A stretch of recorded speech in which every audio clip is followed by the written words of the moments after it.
यकीन करना तो आज भी मुश्किल है।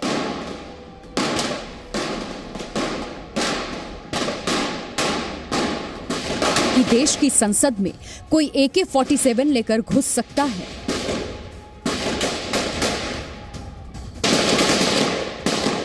इक्कीस साल पहले टेलीविजन पर प्रसारित हो रही इन तस्वीरों को देश ने हैरान होकर देखा।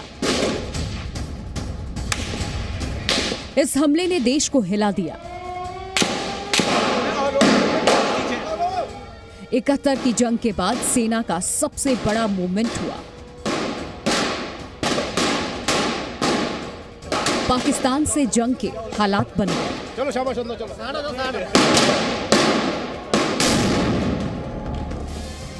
दरअसल जांच में पाकिस्तान की भूमिका साफ हो गई। दिल्ली पुलिस ने आतंकियों के बैकपैक से 3 सेल फोन बरामद किए थे। सेल फोन रिकॉर्ड से पता चला कि आतंकियों ने पाकिस्तान के लाहौर, कराची और बहावलपुर के लिए कई फोन कॉल किए थे। आतंकियों की AK-47 पर उर्दू में लिखी मार्किंग थी। पाकिस्तान में बने 30 इलेक्ट्रॉनिक डेटोनेटर भी बरामद हुए। साजिश संसद में घुसकर देश के बड़े नेताओं को बंधक बनाने की।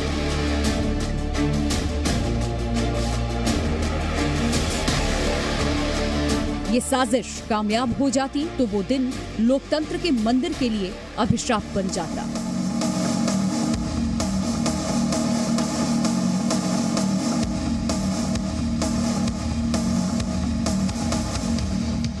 उस दिन आतंकियों की एक गलती ने बहुत बड़ी अनहोनी को टाल दिया। उस तारीख को देश कभी नहीं भूल सकता।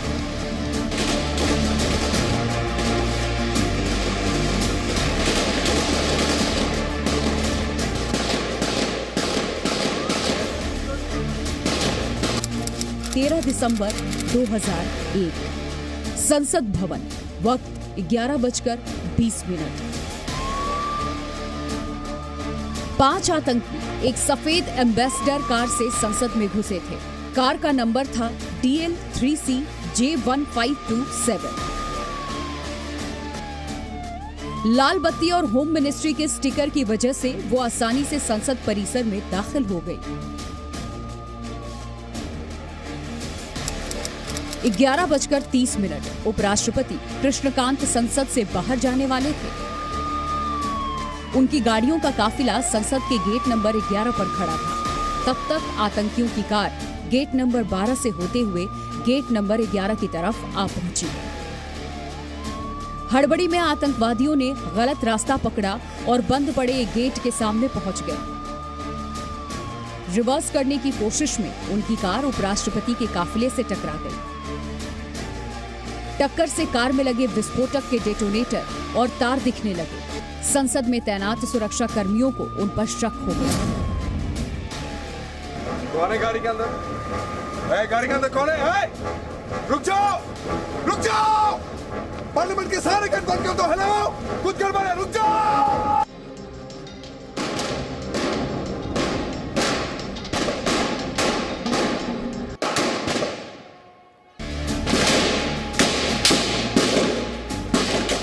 रोके जाने पर कार में सवार 5 आतंकियों ने फायरिंग शुरू कर दी।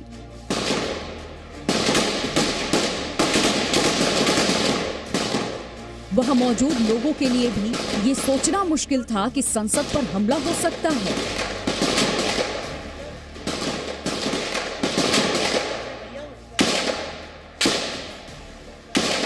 एक नंबर गेट से निकले तभी ऐसे पटाखे जैसी लड़ियों में आग लगती है। ऐसे आवाज तड़ातड़ हम लोग समझे थे कोई बंदरों को आगे। लेकिन सुरक्षा बल के जवानों को कोई गलतफहमी नहीं हुई। उन्होंने मोर्चा संभाल लिया।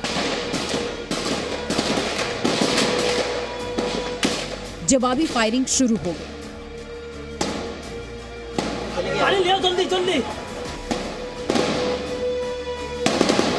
और जो सामने आप देख रहे हैं वो गेट नंबर 11 है, जहां से वाइस प्रेसिडेंट और दूसरे जो गणमान्य लोग हैं वो वहां से संसद भवन में जाते हैं। जब वो अपनी गाड़ी लेकर वहां पर गए तो उनको वहां पर रोका गया। 5 लोग थे गाड़ी के अंदर, जिसमें से उसके बाद वो ब्रेकअप हुए।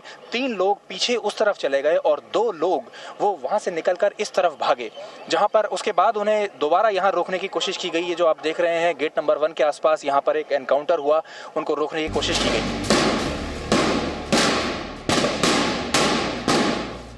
उपराष्ट्रपति जी के कमरे, पार्लियामेंट और उपराष्ट्रपति जी के कमरे में थे। और मुझे लगता है जो हम टेलीविज़न देख रहे थे तो उसमें बहुत सारी ऐसे भी बताया कि फायरिंग यहाँ हो रही, वहाँ हो रही है। आतंकी नेताओं को बंधक बनाना चाहते थे, सुरक्षा कर्मियों ने ऐसा नहीं होने दिया। उन्होंने मुख्य इमारत के सभी दरवाजे बंद कर दिए। आतंकी चाहकर भी मुख्य भवन में नहीं घुस सके। वो बौखला गए। उन्होंने अपनी राइफल का मुंह घटना को दिलेरी से कवर कर रही मीडिया की तरफ मोड़ दिया।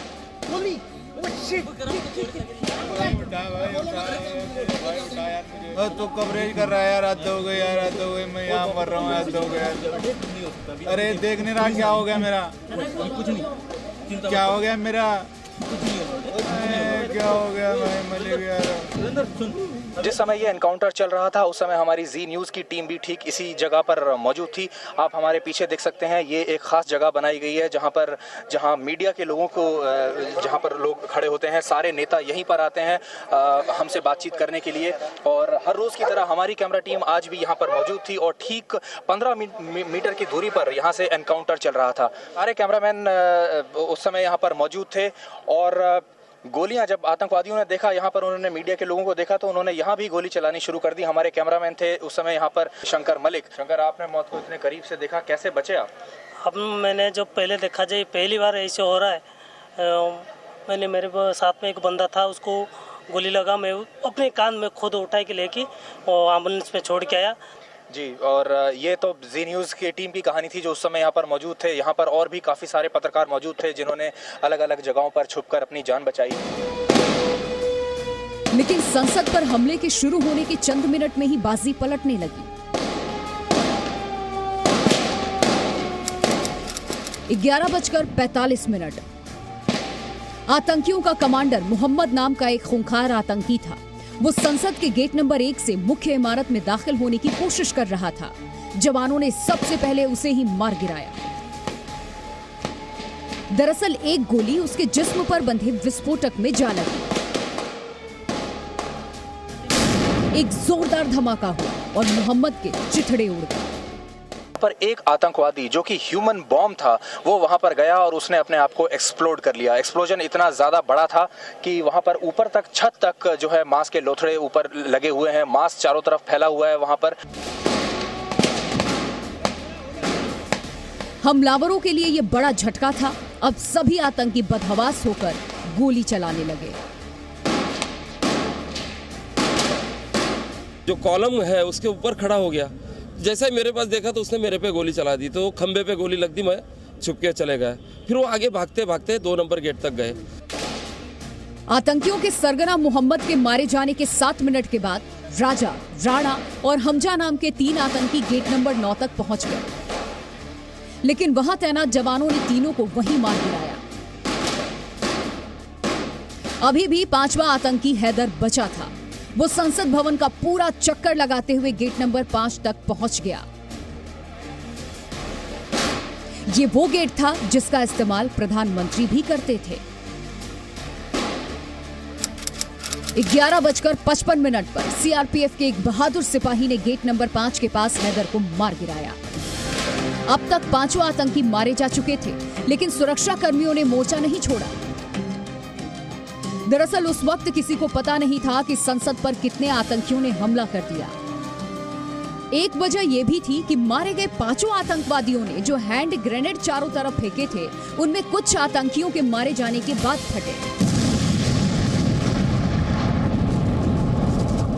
वो हमला पूर्णतः विफल हुआ है। सबके सब उग्रवादी मारे गए हैं। उसमें दिल्ली पुलिस के कुछ जवान भी शहीद हुए हैं। निश्चित संख्या इस समय बताना मेरे लिए उचित नहीं है, क्योंकि पूरी जानकारी है नहीं। जब ये हमला हुआ तब प्रधानमंत्री और विपक्ष की नेत्री सोनिया गांधी तो यहाँ नहीं थी, लेकिन उनको छोड़कर उपराष्ट्रपति, गृह मंत्री, रक्षा मंत्री, विपक्ष के राज्यसभा के नेता सोमनाथ चटर्जी, लगभग 300-400 एमपीज यहाँ पर थे। इस हमले में संसद भवन की रक्षा करने वाले पुलिसकर्मी और parliament watch and ward staff के 9 लोग शहीद हो गए।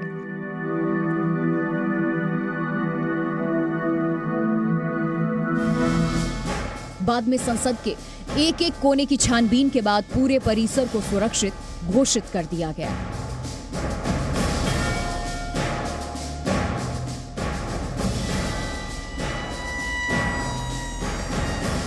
इस पूरे इलाके को पुलिस ने पूरी तरह से सील कर दिया। जैसा आप देख रहे हैं चारों तरफ सिक्योरिटी फोर्सेस, दिल्ली पुलिस यहाँ पर है, सीआरपीएफ यहाँ पर मौजूद है और ब्लैक कैट कमांडोज यहाँ पर मौजूद हैं।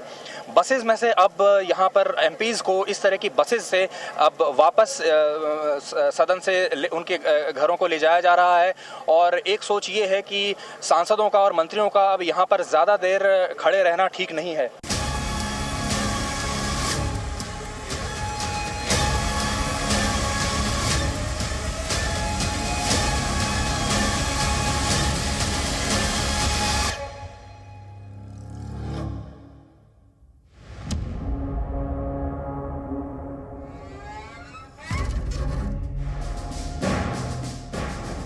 लोकतंत्र के मंदिर पर हुए हमले से देश एक सदमे की हालत में था। इस साजिश के खिलाफ सभी एकजुट हो गए, लेकिन सरकार पर बड़ी कार्रवाई करने का दबाव भी बढ़ गया।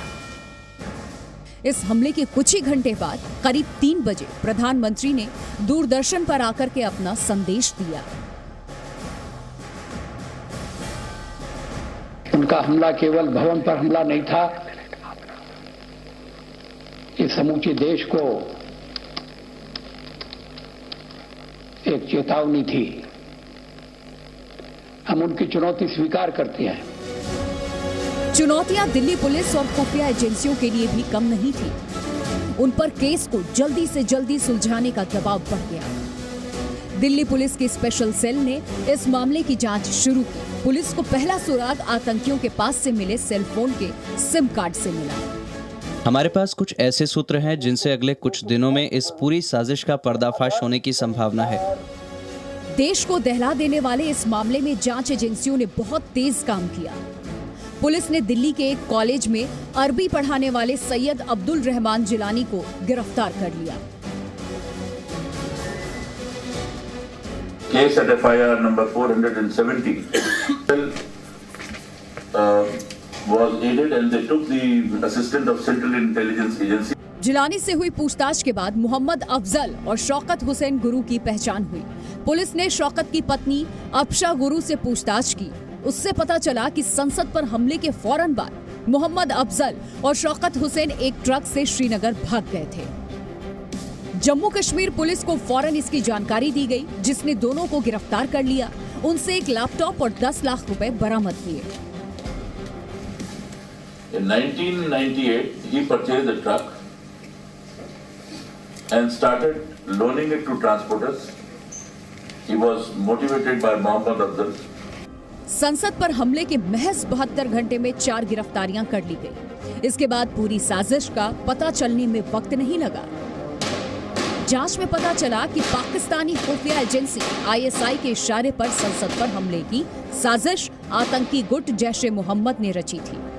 जैश कमांडर गाजी बाबा के कहने पर अफजल ने पाकिस्तान से आए 5 आतंकियों को इस हमले को अंजाम देने में मदद की थी।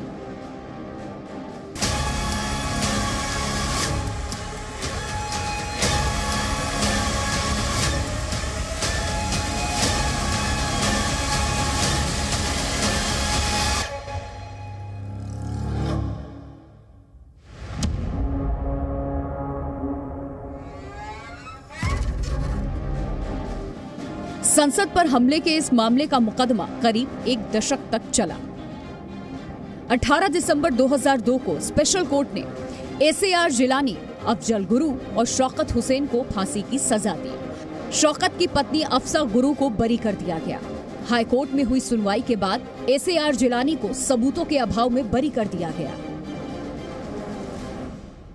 बेगुनाह आदमी को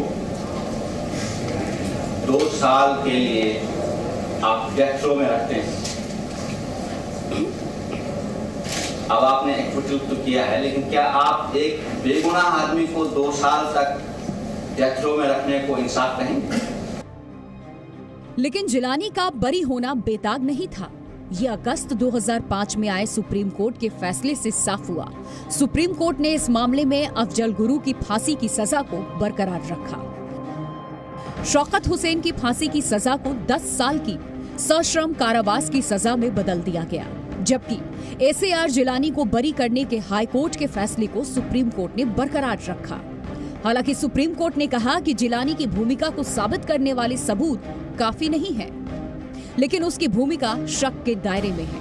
उसके वकील राम जेठमलानी ने सुप्रीम कोर्ट से इस टिप्पणी को हटाने की अपील की थी, लेकिन कोर्ट ने उनकी बात नहीं मानी। जाहिर है सुप्रीम कोर्ट को भी जिलानी की भूमिका पर शक था, लेकिन उसे दोषी ठहराने लायक सबूत नहीं थे। उधर अफजल गुरु के परिवार ने राष्ट्रपति के पास दया याचिका भेजकर उसकी फांसी टलवाने की कई नाकाम कोशिशें की। प्रेसिडेंट के पास जो मर्सी पिटीशन जाता है, that is also a part of system. किसी को यह इख्तियार नहीं होता कि ये कहे कि इसका फैसला जल्दी कीजिए या इसका फैसला देर से कीजिए। बहरहाल संसद हमले के मामले में इंसाफ का चक्र पूरा हो गया, जब 9 फरवरी 2013 को दिल्ली की तिहाड़ जेल में अफजल गुरु को फांसी दे दी गई।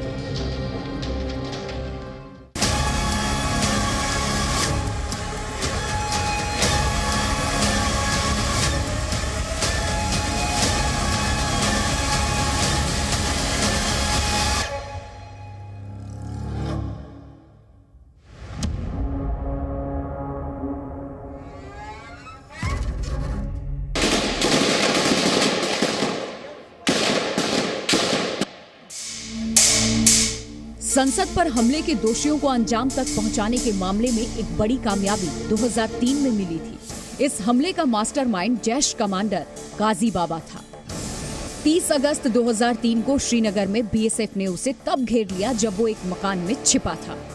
10 घंटे तक चले एनकाउंटर के बाद बीएसएफ ने गाजी बाबा को उसके 3 साथियों समेत मार गिराया। गाजी बाबा और कश्मीर, यहीं से शुरू हुई थी संसद पर हमले की साजिश की कहानी।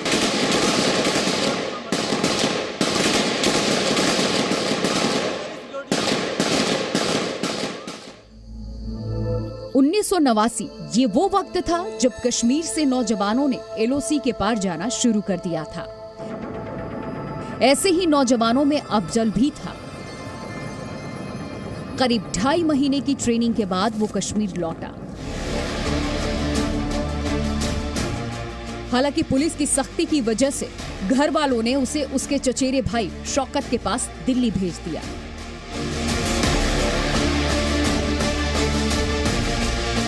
शौकत भाई, घर वालों की बड़ी जिद थी कि मैं दिल्ली आ जाऊं।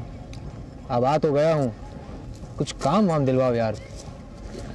क्यों अफजल, तुम तो वहां भी हो आए हो, क्या तंजीम का काम नहीं करोगे? नहीं भाईजान, जान बहुत प्यारी है, और फिर घर वालों की दिक्कतें भी तो बढ़ गई है।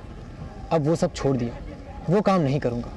और बताओ गांव का हाल क्या है? वहाँ कुछ हो नहीं रहा है, तभी तो आपके पास आया हूँ दिल्ली। आइए। अब यहीं रहूंगा, आपके साथ काम करूंगा। अगले 10 साल तक अफजल ने दिल्ली में नौकरी करके एक आम जिंदगी बिताई।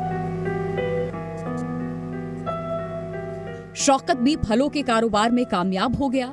उसने एक ट्रक खरीद लिया और पंजाब से आई नवजोत संधू उर्फ अफशा गुरु से निकाह भी कर लिया था।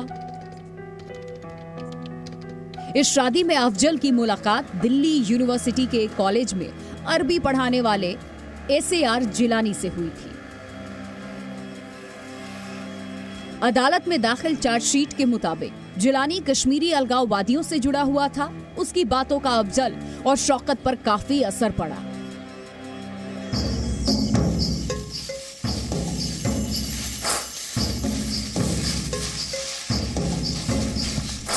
इस बीच मार्च 2001 में अफजल फिर श्रीनगर गया। वहां उसकी मुलाकात त्राल के रहने वाले तारिक से हुई। तारिक जैश-ए मोहम्मद का आतंकी था।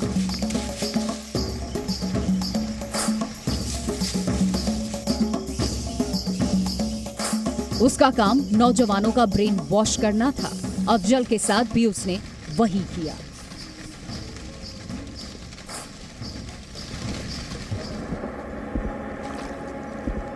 आज़ादी सिर्फ बातों से नहीं मिलती है, इसमें हथियार चाहिए, पैसा चाहिए, जवान खून चाहिए। बात तो ठीक है आपकी तारिक मियाँ, अब ये कश्मीर की बदकिस्मती है कि आपके जैसे ट्रेंड नौजवान भी तंजीम के काम नहीं आ रहे हैं। पर मैं इसमें क्या कर सकता हूँ? भाई तुम बहुत कुछ कर सकते हो, बहुत कुछ। तुम दिल्ली में रहते हो। अच्छा बताइए क्या करना होगा? इसके बाद तारिक ने उसे पहलगाम के जंगल में छिपे गाजी बाबा से मिलाया।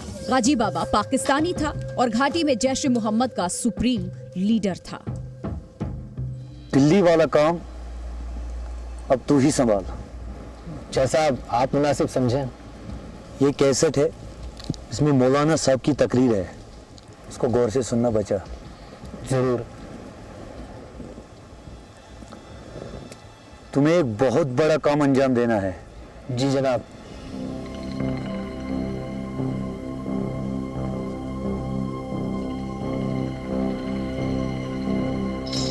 इस बार अफजल जैश मोहम्मद के आतंकी के रूप में दिल्ली लौटा। उसने अपने चचेरे भाई शौकत के साथ मिलकर कश्मीर से आए आतंकवादियों के ठहरने का इंतजाम किया।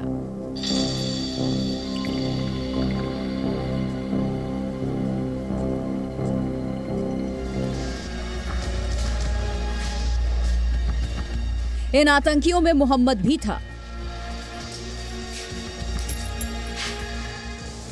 जो संसद पर हुए हमले का मुख्य कमांडर था। कंप्यूटर ऑपरेट करने में माहिर मोहम्मद ने दिल्ली में बड़े हमले की तैयारी करनी शुरू कर दी थी।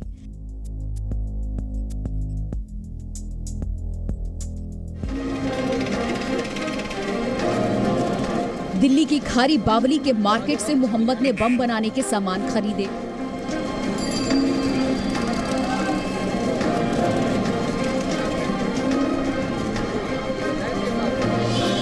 तब तक बाकी के 4 आतंकी भी दिल्ली आ चुके थे। इस बीच दिसंबर 2001 के पहले हफ्ते में गाजी बाबा ने मोहम्मद को पहली बार बताया कि उसे क्या करना है। हेलो। हाँ मोहम्मद, मैं बोल रहा हूँ। जी हाँ, अस्सलाम वालेकुम। वालेकुम सलाम।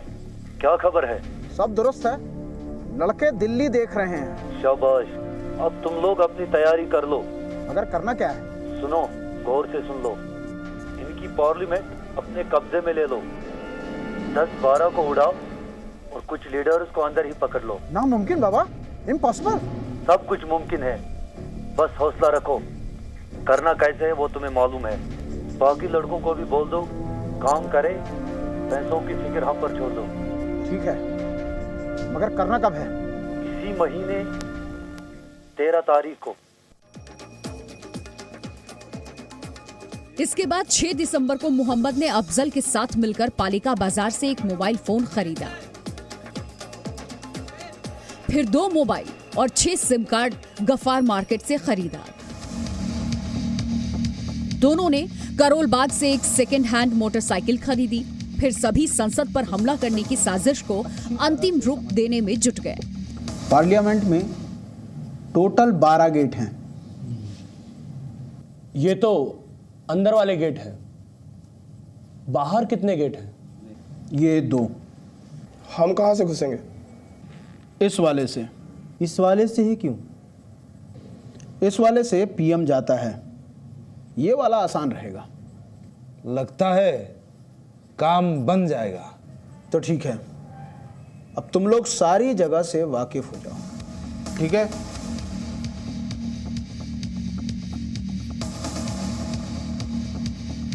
दस दिसंबर को मोहम्मद और अफजल ने करोल बाग से एक सफेद एम्बेसडर कार खरीदी।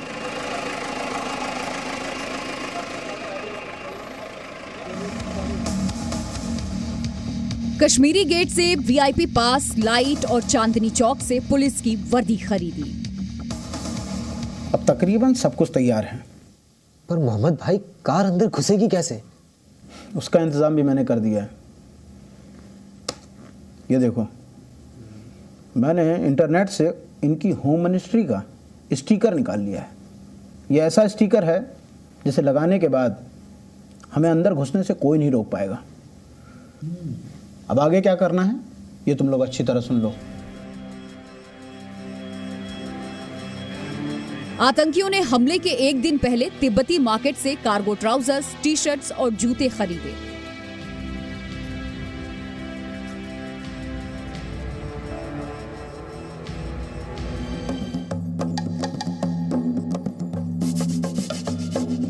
रात के वक्त सभी ने मिलकर आईडीज तैयार की।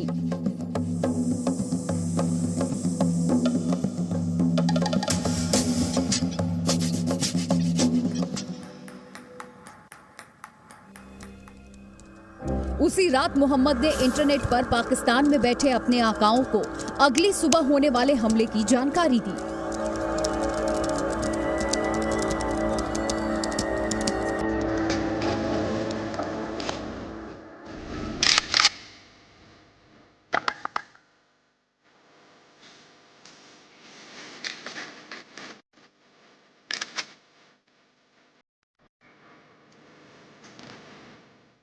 सुबह होने पर सभी आतंकियों ने अपने हथियार और सामान तैयार किए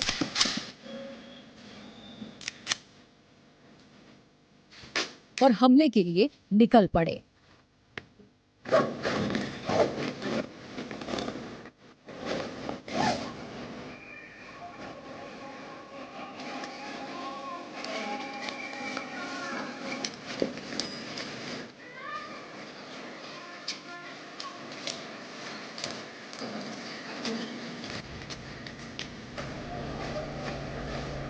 देखना भाईजान, ये आज तक का हिंदुस्तान पर सबसे बड़ा हमला होगा। सही फरमाया मोहम्मद भाई। ये लीजिए, इसमें 10 लाख रुपए हैं और ये लैपटॉप किसी तरह से आप गाजी बाबा के पास पहुंचा देना। जी।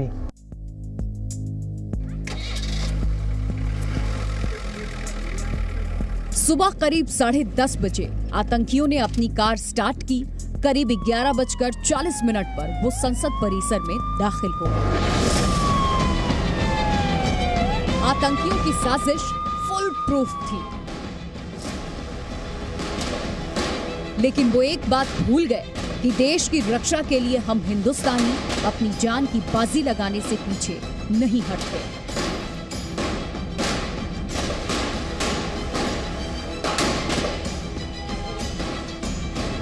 13 दिसंबर के दिन संसद की सुरक्षा में तैनात सुरक्षा कर्मियों और पार्लियामेंट के वॉच एंड वार्ड स्टाफ ने जान की बाजी लगा दी।